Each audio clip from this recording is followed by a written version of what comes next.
Kusoo dhawaada daawadayaal warka warbaahinta walwal qodobada aad daawan doontaana waxaa ka mid ah qaramada midoobay oo shaacisay in lagama maarmaan ay tahay in Soomaaliya ka dhacdo doorasho xalaal ah madaxweynaha dowlad goboleedka Jubbaland oo AMISOM ka dalbaday inay sugaan amniga goobta shirku ka dhici doono safiirka UK u soo magacawday Soomaaliya oo kulan la qaadatay midowga musharaxiinta madaxweynaha Soomaaliya dowladda Kenya oo ka walaacsan in Al-Shabaab ay weeraro ka filayaan gudaha dalkaas deegaanada maamulka galmudug oo lagaga dhawaaqay dagaal ka dhan ah Al-Shabaab intaasi waxay ahaayeen qodobada warkeena ugu doorka xulan haddii aad ugu cusubtahay subscribe noosaar muuqaalkana like noosaar share garay oo asxaabtaada la wadaag waa hagaag aynu ku bilownay qaramada midoobay ayaa sheegtay in lagama maarmaan ay tahay in Soomaaliya ay ka dhacdo doorasho la wada ogol yahay golaha ammaanka ee qaramada midoobay ayaa jimcihii meel mariyay qaraar lagu kordhinayo waqtiga howlgalka nabad ilaalinta midowga Afrika ee Soomaaliya ilaa iyo bisha December waxaana loogu baaqay maamulada Soomaaliya inay ka qayb noqdaan doorashooyinka qoraal ka kooban 13 bog oo uu soo diyaariyay Britain ayaa waxaa si aqlabiyad leh ku ansixiyay 15 xubnood ee golaha sida ay sheegayaan ilo diblomaasiyadeed waxay cadeysay in ay adag tahay in la soo afjaro sababaha la xiriira khilaafka bishii la soo dhaafay u dhaxeeyay wadamada reer galbeedka iyo xubnaha Afrikaanka ee golaha oo ay ku jiraan Kenya, Nigeria iyo Tunisia kuwaas oo xitaa London ku qasabtay inay dib u dhigto codeynta 15 maalmood su'aasha ku saabsan maalgelinta ciidamada midowga Afrika ee loo yaqaan AMISOM ayaana ka mid ahayd qodobadii la isku hayay kadib markii lagu dhawaaqay natiijada codbixinta Nigeria waxay soo saartay iyadoo ku hadlaysa magaca dawladda xubnaha ka ah midowga Afrika bayaan dheer oo xasaasi ah oo ku saabsan sida wada hadallada ay u qabatay dawladda Ingiriiska oo ay sheegtay inay isku dheelitirmeen qaar ka mid ah tabashooyinkooda waxaa sidoo kale dawladda Nigeria qoraalka ka soo baxay lagu sheegay in qoraalkoodu uu ka turjumayo mowqifka kama dambaysta ah ee midowga Afrika ee AMISOM Soomaaliya ayaa sheegtay in waqtigii loo qabtay ku qabsoomida doorashada ugu dambeysay 8 Febraayo xilligaas oo uu xilka ka digi lahaa madaxweynaha muddaxileedkiisu dhamaaday Maxamed Cabdullaahi Farmaajo taas oo xiisad dastuuri ah ka dhalisay madaxdii hore ee iyagu dalka soo hogaamiyay iyo hadda madaxda maamulka haysa Farmaajo iyo shanta hogaamiye dowlad goboleed ee Soomaaliya ayaa waxa ay gaareen heshiis 17 Sebtembar ee sanadkii tagay 2020 laakiinse uu fashilmay kadib markii la isku khilaafay qaabka loo fulinayo Soomaaliya ayaa waxa isku diyaarinaysa doorasho waxaana hadda gudaha Soomaaliya ka jira madmadow siyaasadeed oo u dhaxeeya dawladda federaalka Soomaaliya midowga musharaxiinta iyo madaxda dawlad goboleedyada qaarkood inkastoo ay jiraan madax kale oo ka tirsan maamul goboleedyada oo iyagu dawladda federaalka Soomaaliya taabacsan haddana madaxda maamulada Jubbaland iyo Puntland ayaa waxay aad kaga soo horjeedaan qaabka dawladda Soomaaliya u doonayso inay maamusho doorashooyinka la filayo inay ka dhacaan gudaha wadanka Soomaaliya asbuucan gudihiisa ayaa sidoo kale la filayaa in magaalada Muqdisho lagu qabto shir u dhaxeeya madaxda dawlad goboleedyada dalka oo ay weeliyaan gobolka Banaadir iyo dawladda federaalka Soomaaliya waxaana hadda Muqdisho ku sugan madaxweynaha dawlad goboleedka Jubbaland Axmed Maxamed Islaam Axmed Madoobe iyadoo sidoo kale la filayo in Muqdisho ay soo gaaraan madaxda maamulada kale ee dawlad goboleedyada dalka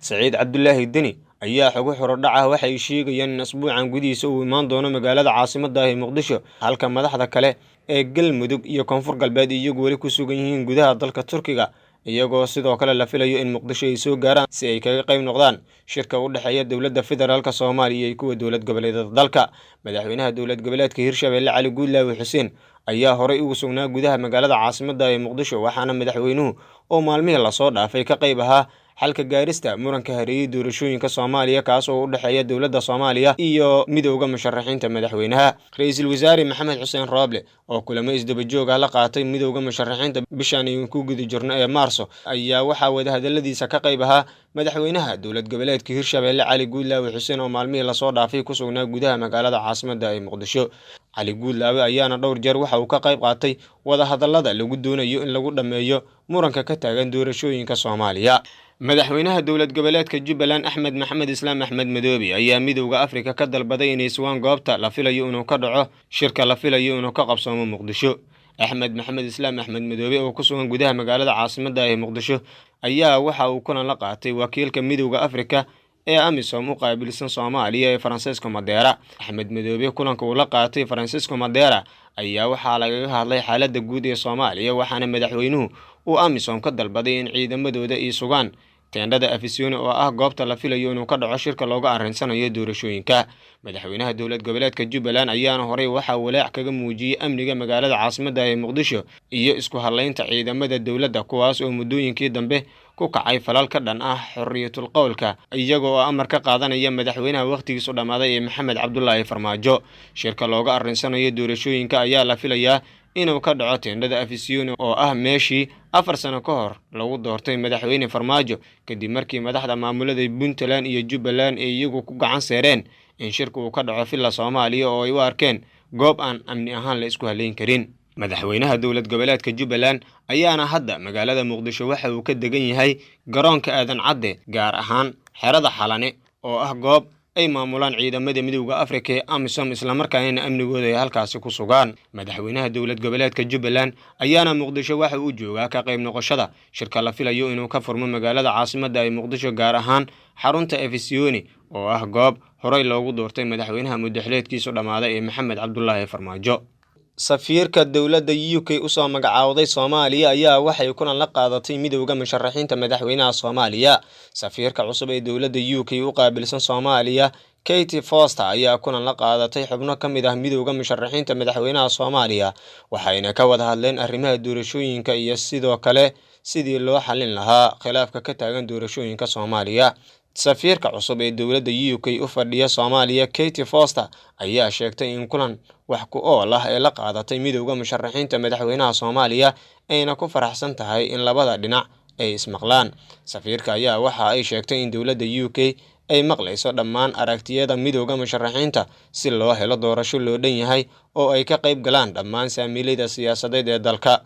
UK ayaa waxa ay boorisay dhinacyada in ay sii wadaan wada hadallada si loo helo doorasho lagu kalsoon yahay. Khilaafka ka taagan doorashooyinka Soomaaliya ayaa weli xal buuxa aan laga gaarin waxaana lagu wadaa in toddobaadkan Muqdisho uu ka dhaco kulan u dhexeeya madaxda dowlad goboleedyada dalka iyo dowladda waqtigeedu dhammaaday waxaana shirkaasi hogaamin doonta beesha caalamka oo iyadu maalmihii la soo dhaafay dowlad goboleedyada iyo dowladda federaalka Soomaaliya ku cadaadinaysa in shirkaasi la qabto. Wakiilada beesha caalamka ee iyagu jooga Soomaaliya ayaana waxa ay dabada ka riixayaan shirkan u dhexeeya dowladda iyo maamul goboleedyada waxaana shirkan la filayaa in lagu dhameeyo madmadowga siyaasadeed ee ka taagan doorashooyinka Soomaaliya kaas oo u dhexeeya madaxda maamulada Jubbaland iyo Puntland iyo midowga musharaxiinta madaxweynaha Soomaaliya. waa ku mahadsantihiin daawashada warka haddii ay tahay markii ugu horeysay aad soo booqato subscribe noo saar oo like noo saar asxaabtaadana u share gareey. mahadsanidin.